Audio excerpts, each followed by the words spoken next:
మీ business ను develop చేసుకోవాలి అనుకుంటున్నారా? మీ పరపతిని పెంచుకోవాలి అనుకుంటున్నారా? అయితే ఓకే టీవీ ద్వారా ఎల్ బ్యాండ్, ఆస్ట్రన్ band ad, scrolling ad, ad with voice overs, logo bug, video ads ద్వారా మీ యాడ్స్ ను పబ్లిష్ చేసుకోండి. సంప్రదించవలసిన ఫోన్ నెంబర్ 8520917933. అమీన్పూర్ ఏదైతే ఉందో పట్టాదారుల భూమిని కబ్జా చేస్తున్న అమీన్పూర్ చెరువులు ఏదైతే దీనికి సంబంధించి ఒకటి కూడా తీయడం జరిగింది. సార్ చెప్పండి, అసలు ఏమైంది, ముఖ్యంగా ఏం జరుగుతుంది? సార్ చెప్తాడు. అమ్మ, మాది అమీన్పుర, సంగారెడ్డి జిల్లా. అమీన్పూర్లో ఉన్న పెద్ద చెరువు 93 ఎకరాల్లో ఉండేది. మేము 1985లో ప్లాట్లు కొనుక్కున్నాము. ఆ యొక్క చెరువు యొక్క విస్తీర్ణము 93 ఎకరాలు. అది ఇప్పుడు అలుగు మూసేశారు, అవుట్ఫ్లో మొత్తం మూసేశారు, తూములు మొత్తం మూసేశారు. గత 5 సంవత్సరాల నుంచి మూయటం వలన ఆ చెరువులోకి వదులుతున్న వేస్ట్ డ్రైనేజీ నీరు కానీ, ఆ పొల్యూటెడ్ కెమికల్ పొల్యూషన్ కానీ మొత్తం ఆ ప్లాట్లు మొత్తం నింపేసినాయి, ముంచేస్తున్నాయి.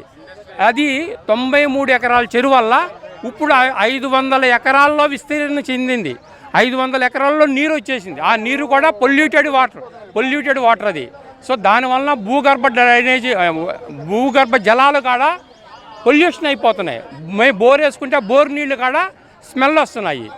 రెండోది వలస పక్షులు, అంతర్జాతీయ వలస పక్షులు వచ్చేది కాడ ఆ పొల్యూషన్ వలన అవి కాడ చనిపోతున్నాయి అక్కడ వచ్చినాయి కాడ. అందుకని వలస పక్షులు రావడం కాడ ఆగిపోయింది. సో ఈ విధంగా అది సాగునీరు కాదు, మంచినీరు కాని చెరువుల్లో పొల్యూషన్ వాటర్ని ఎందుకు నిల్వ చేస్తున్నారో, ఆ నిల్వ చేయడం వలన మా 5,000 మంది ప్లాట్లు మునిగిపోయినాయి. 25 లేఅవుట్లో ఉన్న 5,000 మంది ప్లాట్లు మునిగిపోయినాయి. 90 ఎకరాల చెరువు వల్ల, 93 ఎకరాల చెరువు వల్ల కంప్లైంట్ చేయడం జరిగిందా మరి మీరేమో? అమ్మ, మేము ఇరిగేషన్ డిపార్ట్మెంట్లో కంప్లైంట్ చేసాము, మున్సిపల్ ఆఫీస్లో కంప్లైంట్ చేసాము. ప్లస్ మేము కంప్లైంట్ చేస్తుంటే పైపెచ్చు మాది పట్టా భూములు, రిజిస్టర్డ్ డాక్యుమెంట్స్, ఎవ్రీథింగ్ క్లియర్గా ఉన్నాయి. అందులో మేము ఎవరిని కబ్జా చేసింది లేదు, ఇంకోటి కాదు. అలాంటి దాంట్లో మేము మట్టి నింపుకున్నా సరే మా మీద పోలీసు కేసులు పెడుతున్నారు. మేము ఏదైనా బేస్మెంట్ కట్టినా సరే మమ్మల్ని తీసుకెళ్ళి పోలీస్ స్టేషన్లో అరెస్ట్ చేస్తున్నారు. మాకు 40,000, 50,000 ఇట్లా ఫైన్లు వేస్తున్నారు. మేము మా ప్లాట్లు పోయి మేము బాధపడుతుంటే మళ్ళీ మాకు ఫైన్లు వేస్తున్నారు 40,000, 50,000. ఎందుకని? మా ప్లాట్లో మేము మట్టి నింపుకుంటుంటే. కనీసం మా ప్లాట్లో మేము మట్టి నింపుకునే అధికారం మాకు లేదా, అర్హత మాకు లేదా? మేము డబ్బులు పెట్టి కొనుక్కున్నాము. అది ఏమి కబ్జా చేసిన స్థలం కాదు అది. దాదాపు 5,000 మంది ఉన్నామమ్మా. 25 లేఅవుట్లు ఉన్నాయి అక్కడ. 25 లేఅవుట్ల కాడ పంచాయతీ లేఅవుట్లు, ఉడా లేఅవుట్లు, హెచ్ఎండే లేఅవుట్లు. మేము హెచ్ఎండే లేఅవుట్లు, ఉడా లేఅవుట్లు కదా అన్న నమ్మకంతో మేము కొనుక్కున్నాము. చాలా చిన్న చిన్న లేఅవుట్లు 500 దొరుకుతుంది. సార్ మీరు ఎప్పుడు ఏ ఇయర్లో కొనుక్కున్నారు? మేము 2000లో కొన్నాము, 85లో కొన్నాము. ఉన్నాము 40 ఏళ్ళ నుంచి కొనుక్కునే వాళ్ళం ఉన్నాము. 1985 నుంచి కొనుక్కునే వాళ్ళం ఉన్నాము. అది ఇప్పుడు సమస్యను డెవలప్ చేశారు. ఇంతకుముందు లేదు ఈ సమస్య మాకు. ఎప్పుడు గతంలో మేము ఎప్పుడు కూడా మా ప్లాట్లని మేము చూసుకునేవాళ్ళము, మా ప్లాట్లలో బేస్మెంట్లు కట్టుకునేవాళ్ళము, అన్నీ బాగానే జరిగేది. ఆ చెరువు ఎక్కడో దూరంగా 1 కిలోమీటర్ దూరంగా ఉండేది. ఫిర్యాదు చేయడం జరిగిందా? చాలాసార్లు చేసామమ్మా. వాళ్ళ వల్ల దీనివల్లే జరిగేది. గత ప్రభుత్వం అక్కడ ఉన్న బిల్డర్స్ వీళ్ళ వల్ల జరిగే ఇబ్బందులు అవన్నీ అంతే. ఆయన అడగండి. గత ప్రభుత్వ పెద్దలు, కొంతమంది అక్కడ లోకల్ లీడర్సు, కొంత దానికి డౌన్లో ఉండే వెంచర్స్ వేసిన లేఅవుట్లు, దానికి సంబంధించిన వీటి వల్ల వచ్చిన సమస్య అది మెయిన్. ఆయన అడగండి. మేడం, నా పేరు రామకృష్ణ. నేను మిలిటరీలో ఉండగా నా పిఎఫ్ లోను, అప్పుడు జీతాలు కూడా చాలా తక్కువనే ఉండే. ఆ టైంలో నేను పిఎఫ్ లోన్ తీసుకుని నేను మా నాయనకు పంపిస్తే మా నాయన నాకు కొనిచ్చాడు మేడం. అప్పుడు 86లో మేడం, 86లో తర్వాత మిలిటరీ నుంచి జాయిన్ అయ్యి వచ్చి రిటర్న్ డిశ్చార్జ్ అయిన తర్వాత కూడా వెళ్ళి చూస్తే అది చెరువు అయ్యే ఉండేది. వర్షాలకు మరి చెరువు అయ్యింది. అప్పుడు ప్లాట్ కొనుక్కున్నప్పుడు కోకోకోలా కంపెనీ కానీ, అరబిందో కానీ ఏ కంపెనీలు లేవు. Plain land madam, Lal Bahadur stadium లాగా ఉన్నది ల్యాండ్. క్రికెట్ ఆడతారు కదా, ఆ క్రికెట్ ప్లే గ్రౌండ్ లెక్కుంది. అటువంటిది ఇప్పుడు చెరువు అయ్యింది. ఇప్పుడు నేను ఏం చేయాలి మేడం? ఏమో ప్రయత్నం చేస్తున్నా. నేను ఒక్కటే కోరుకునేది అది. నాకు ఇద్దరు బిడ్డలు, కొడుకులు లేరు. కనీసము నేను చనిపోతే వాళ్ళకేమన్నా ఫైదా అవుతుందని చెప్పి నా ప్రయత్నం చేస్తున్నా. పోయిన నెలనే నాకు సంటి పెట్టిర్రు. నాకు ఎంతకాలం బతుకుతానో నాకే తెలియదు.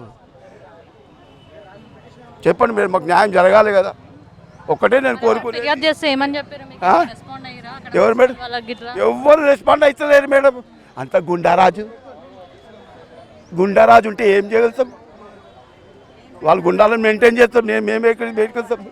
అంతా గుండారాజు నడుస్తుంది. ఏమంటే కొడతారు, మనం ఏం చేయలేం కదా మేడం. ఇక మీరే ఏమన్నా పెద్ద అధికారులకు చెప్పి న్యాయం చేస్తారని నేను కోరుకుంటున్నాను. మరి ఇక్కడికి వచ్చారు, ప్రభుత్వం మారింది, మరి మీ బతుకులు ఏమైనా మారుతాయి అనుకుంటున్నారా? అదే ఆశతో వచ్చామమ్మా. కనీసం ఇప్పుడైనా గవర్నమెంట్ నోటీసులోకి వెళ్తుంది ఈ విషయం, ఈ సమస్య తీరుస్తారనే ఉద్దేశంతో ఇక్కడ ప్రజావాణిలో అప్లికేషన్లు ఇవ్వడం జరిగింది. అందరూ ఇండివిజువల్ అప్లికేషన్లు ఇచ్చినాం. మెసేజ్ వచ్చారు అంకుల్ మీరు? మేము ఇప్పుడు ఇంచుమించుగా 50 మంది వచ్చినాం, 50-60 మంది వచ్చినాం. ఇప్పుడు నేను మొన్న మంగళవారం కొంతమంది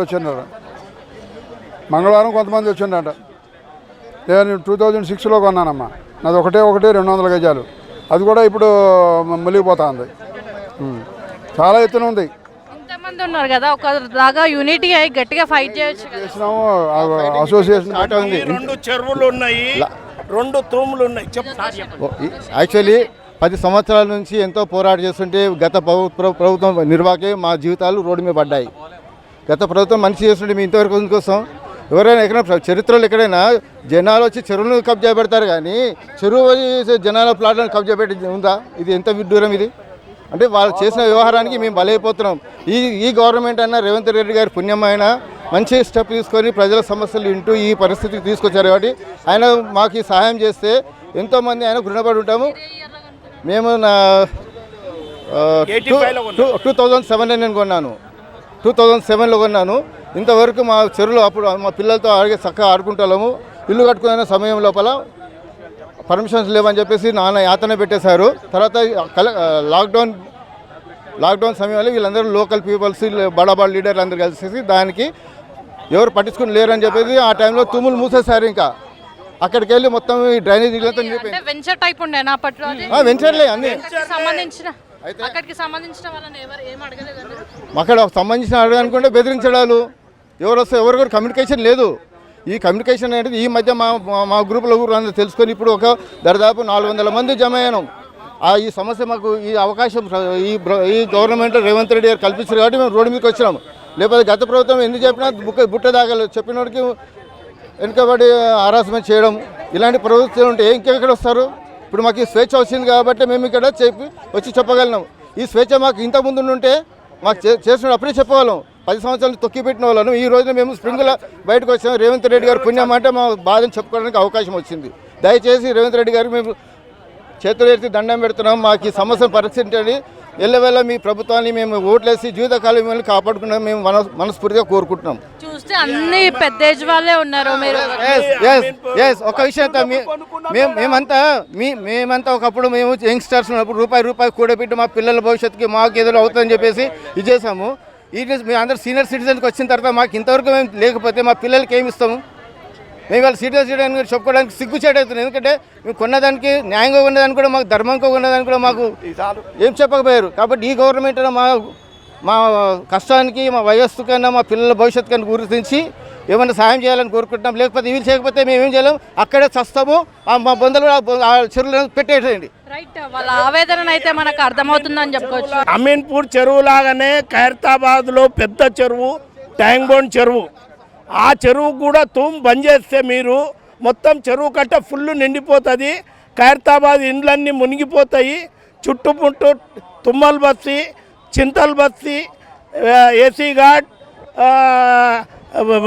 బిఎస్ మక్తా, రాజ్ భవన్ అన్నీ మునిగిపోతాయి. ఆ బంద్ చేయని మీరు చూడు, మీకు తెలుస్తుంది. చెరువు కట్టనే తెగిపోతుంది. చెరువు కట్ట కింద 100 ఫీట్ల లోతులో దోమలు, హిమాయత్ నగర్ అవన్నీ ఇండ్లు ఉన్నాయి, అవన్నీ మునిగిపోతాయి. కొంచెం ఎందుకు వదులుతున్నారు? మాకు అమీన్పూర్ చెరువు దాని మూలాన సేమ్ ట్యాంక్ బండ్ లాగానే అమీన్పూర్ చెరువు కూడా ఉంది. 2 చెరువులు ఉన్నాయి, 2 తూములు ఉన్నాయి. అది కూడా బంద్ చేయండి. రైట్, వాళ్ళ ఆవేదన అయితే మనకు అర్థమవుతుంది. కొన్ని ఇయర్స్ బ్యాక్ ఏదైతే వాళ్ళు యువతగా ఉన్నప్పుడు కొనుక్కున్నామో ఇప్పుడు మేము సీనియర్ సిటిజన్స్ అయినా కూడా మాకు దిక్కెవరు అనేసి అయితే వాళ్ళు వ్యక్తం చేస్తున్నారు. ఆడపిల్లలు ఉన్నారమ్మ, మాకు ఆడపిల్లకు వస్తుందని చెప్పేసి మేము కొనుక్కున్నాము, ఇప్పుడు మా పరిస్థితి ఏమో ఈ రకంగా అయింది. ప్రతి అధికారికి కలుస్తున్నాము, ప్రతి మున్సిపల్ ఆఫీస్లో కలుస్తున్నాం, కానీ ఎక్కడ కూడా మాకు న్యాయం జరగట్లేదు అనేసి వాళ్ళు వ్యక్తం చేస్తున్నారు. మనం పూర్తిగా విజువల్స్లో చూడొచ్చు. దాదాపు 5,000 మంది ఇక్కడికి రావడం జరిగింది. 5,000 మంది బాధితులు ఉన్నారు. 5,000 మంది బాధితులు దాదాపు 100 మంది ఇక్కడికైతే రావడం జరిగింది. కాకపోతే గత కొన్ని సంవత్సరాల నుంచి కూడా తిరుగుతున్నా కూడా మాకు న్యాయం జరగట్లేదు అనేసి అంటున్నారు. ప్రభుత్వం మారింది, మా బతుకులు మారుతాయి, ఇప్పటికైనా రేవంత్ రెడ్డి న్యాయం చేస్తే మాకు బాగుంటుంది అనేసి వాళ్ళు వ్యక్తం చేస్తున్నారు. వీడియో జర్నలిస్ట్ ప్రశాంత్తో కావ్య, ఓకే టీవీ, హైదరాబాద్.